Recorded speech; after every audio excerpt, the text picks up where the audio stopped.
안녕하십니까. 핀테크와 행동재무 김영환 교수입니다. 오늘 시간에는요, 숏 스퀴즈, 공매도자들이 처하게 되는 가장 큰 위험 중에 하나인 숏 스퀴즈에 대해서 말씀을 드리겠습니다. 이거는 노이즈 트레이더 리스크랑은 좀 다릅니다. 노이즈 트레이더 리스크는 유비드와 그 다음에는 3컴 이런 거에서 보셨다시피 아무 생각 없는 개미 투자자들, 그 정어리 떼와 같은, 그죠?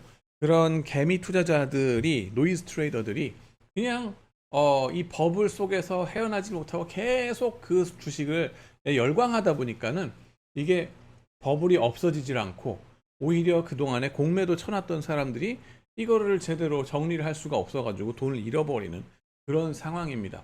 근데 숏 스퀴즈는 거기에 더 나가서 이 공매도 친 사람들이 이 주식을 빨리 되갚아야 되는 상황으로 치닫는 거예요. 유통 주식 수가 둔다든가 이런 상황들이 닥치면서, 그죠? 충격이 가해지면서 이 사람들이 엄청 높은 값에, 이제 몇 배나 높은 값에 이것을 되사가지고 갚아야 되고, 그로 인해서 공매도자들이 망하는 그런 사례들이 되겠습니다.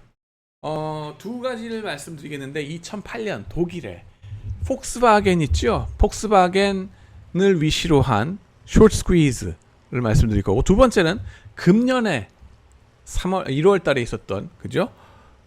역사의 길이 남을 게임스탑 사태에 대해서 같이 얘기를 나누겠습니다. 독일 얘기부터 먼저 들어갑니다. 포르쉐 여러분들 좋아하시죠? 그죠? 이 차를 싫어하는 분을 본 적이 없습니다. 이쁘잖아요. 매끌매끌하고 빵글빵글하이, 그죠? 그 다음에는 폭스바겐 뉴비틀, 이 차도 여러분들 디자인 좋아하시지 않습니까? 싫어하는 분은 본 적이 없어요. 빵글빵글하고, 그죠? 공통점이 뭐가 있습니까? 빵글빵글하다는 겁니다. 이쁘고, 그죠? 근데 거기엔 다 이유가 있습니다. 창립자가 똑같습니다. 헤르 페르디난트 포르쉐라는 분이 1931년에 포르쉐를 먼저 설립을 하십니다. 이 체코슬로바키아 쪽에 있던 엔지니어거든요. 그 당시는 오스트리아 헝가리 제국의 후예들이 되겠죠. 그래가지고 그쪽 그 동구권이 다 이쪽에 오스트리아 쪽에 해당되는 건데, 그죠? 독일 쪽 근처입니다. 근데 하여튼간에 이게 다 히틀러의 영향권에 있었거든요. 포르쉐가 너무너무 이쁘게 잘 돼가, 그 스포츠카로서 이쁘게 디자인되고 또 잘 나가니까는 이 히틀러가 에이 컴멘시 히야, ich liebe dich. Herr Ferdinand Porsche. 너 와가지고 뭐라 그래요? 도이체 폴케를 위한, 독일 사람들을 위한, 인민 대중들을 위한 이쁜 차, 튼튼한 차를 만들어라. 너그 디자인 가지고서 해라. 그래가지고 만드는 게 공동 설립이 되는 겁니다. 폭스바겐이 설립이 됩니다. 그죠? People's Car라고 보시면 돼요. People Car. 인민의 차. 이게 그 히틀러가 말하자면은 그 뭐라 그럽니까? 나치즘이 그거지 않습니까?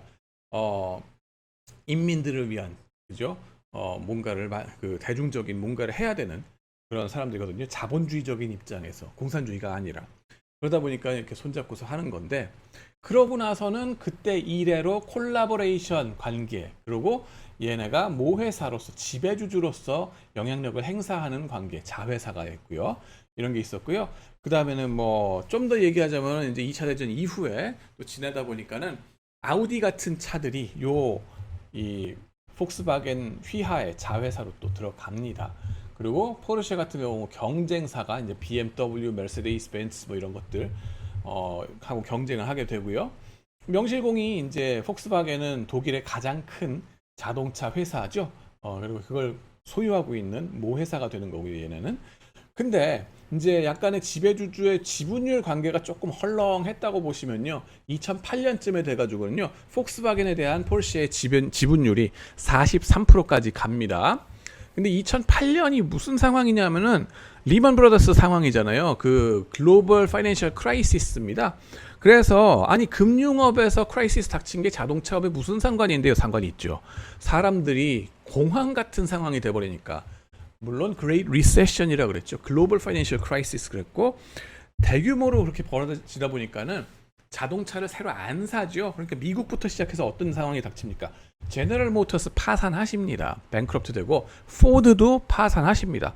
그게 다 누구의 경쟁자입니까? 얘하고 경쟁자예요. 그러고 나면은 얘네의 주가가, 그죠? 폭스바겐의 주가가 GM이나 포드처럼 쭉 떨어질 거가 눈에 보인다는 거죠. 아, 이게 지금 글로벌리 자동차를 안 사네.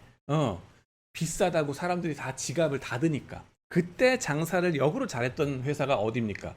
대한민국의 현대자동차입니다. 조금 쌌거든요, 가격이. 그러니까 다 그쪽으로 몰리고 비싼 차, 독일차 안 사. 그러고서 끝나는 겁니다. 그러니까는 얘네의 주가도 떨어질 것 같다라고 짐작이 가시죠. 근데 안 떨어지고 있어요. 그러니까 뭐 합니까? 공매도를 칩니다. 헤지 펀드들이 저거 GM이나 포드를 봤을 때 폭스바겐도 망하는 수준까지 갈 거야. 그러니까 공매도 쳐야 돼라고 칩니다. 근데 그 상황에서 이제 꼭지가 돈 거죠. 이 친구들이. 야, 우리를 공매도 쳐. 그러고 나서는 이제 지배권을 이제 좀 더 강화시키겠다. 우리의 이 지분율 43% 있던 거를 74.5% 정도까지 확대하는 효과가 나오는 짓을 터트려 버립니다. 그게 뭐냐 하면 옵션을 행사하는 거예요. 콜 옵션을 행사하고 그래가지고 이걸 행사하는 날이 되면은 요 포르쉐의 지분율이 74.5%인 것과 똑같은 효과가 나오도록 만들어 버립니다. 그러고서는 뭐예요? 20%는 원래 삭소니 가버먼트 그랬는데 저기 뭐냐면 작센주이죠. 독일의 작센주. 예, 작센이라고 그럽니다. 그거를 영어로는 삭소니라고 그러는데 걔네 지방 정부에서 얘네의 지분율이 이미 20% 정도, 20.1%를 가지고 있었어요. 그러니까는 이게 포르쉐가 74.5%를 가지게 되면은 합이 몇 프로입니까?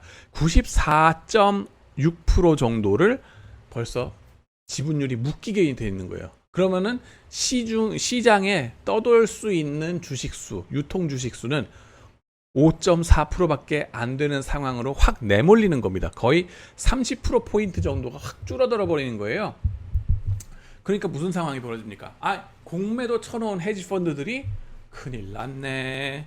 대여 주식을 빌려가지고 했는데 공매도 쳤는데 그걸 다시 되갚아야 되는 쫓기는 상황이 돼버립니다. 죽음의 선착순이라고 그러죠.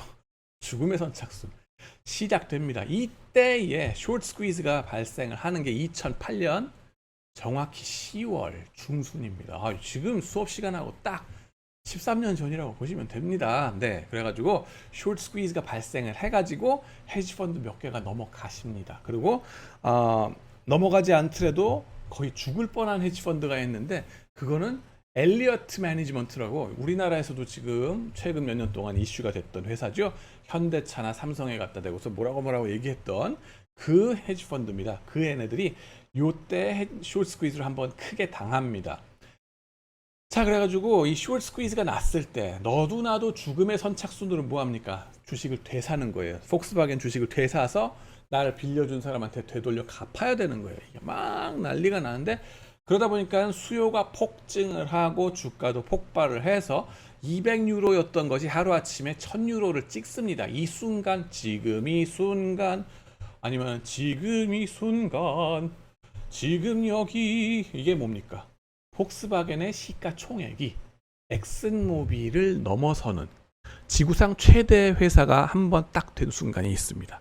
그게 바로 요 시점입니다. 네, 그러면서 헤지펀드 몇 개들 망하십니다. 그러고 나서 보니까는 이것이 그죠? 포르쉐의 계획이었다 하는 겁니다.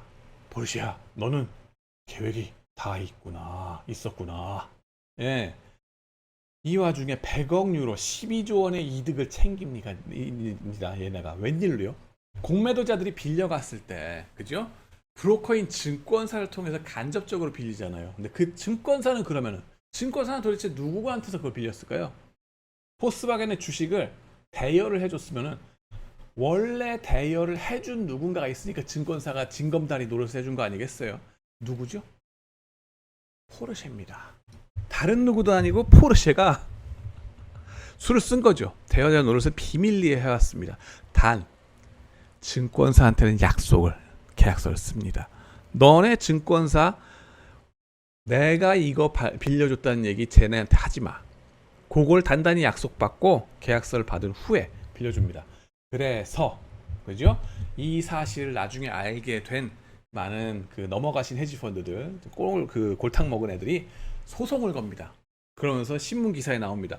포르쉐의 본캐는 헤지펀드의 부캐가 자동차였구나 라고 그런 식으로 사이드 잡으로 돈을 많이 버네.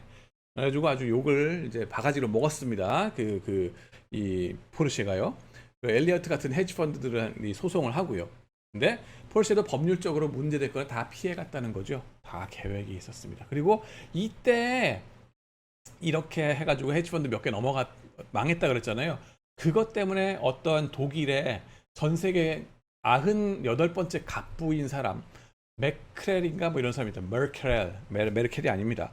어떤 사람이 이 헤지펀드, 그 망한 헤지펀드 주인 자살을 합니다. 자살로 생을 마감하게 만든 요 침이 되겠습니다. 감당하실 수 있겠습니까? 그죠? 숏 스퀴즈라고 하는 거. 개인으로서 감당하기 힘듭니다. 헤지펀드 해도 자살을 한다고. 자살을. 그 정도로 강력한 위험입니다. 자, 참고로 이제 뭐 포르쉐 얘기가 나와서 얘기인데 1차 대전, 2차 대전 때 엄청 막강한 포르쉐 디자인의 탱크로 유명합니다. 뭡니까? 티거 1 탱크죠. 타이거 아닙니다. 티거. 그죠? 저게 포탄으로 안 뚫려요. 왜? 무식하게 철판이 두꺼워서 안 뚫려요. 역시 독일이 디자인하면 다르다 그러죠. 이 독소 전쟁 할 때 얘 하나 부시려고 소련의 T 무슨 탱크가 몇 대가 둘러싸가지고 두드려 패도 안 뚫린다는 겁니다. 막 천하무적의 탱크였었어요.